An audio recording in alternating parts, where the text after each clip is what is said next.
श्री राधे राधे नमस्ते। एगो अफसानी माई के भजन लेकर में सुनब से कैसा लागता बताए से कमेंट बॉक्स में जुड़ब से।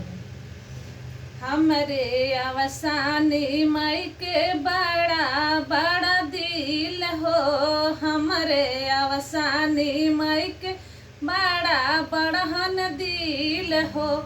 सबके बोलावाले पर जाली उनके घरवा, अवसानी मैया दानी है भारत सब कर झोलिया, अवसानी मैया दानी है भारत सब कर झोलिया, अवसानी मैया दानी है। अपने घरवा से निराधन बोलावे, अपना ही घरवा निराधन बोलावे।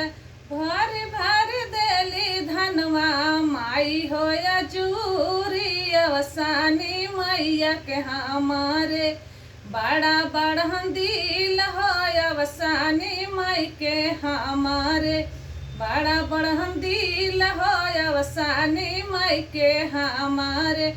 अपने घर माँ बाजिन पुकार, अपने ही घर माँ बाजिन पुकार।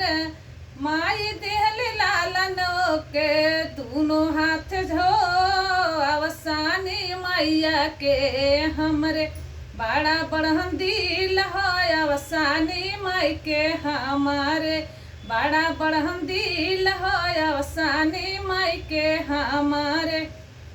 अपने दुआरमा कुंवारिन पुकार, अपने दुआरमा कुंवारिन पुकार। माई के देली सिंदूर भरी भरिया जूरी हो, अवसानी हमरे मैया के बड़ा बड़हन दिल हो, अवसानी हमरे मैया के बड़ा बड़हन दिल हो, अवसानी हमरे मैया के।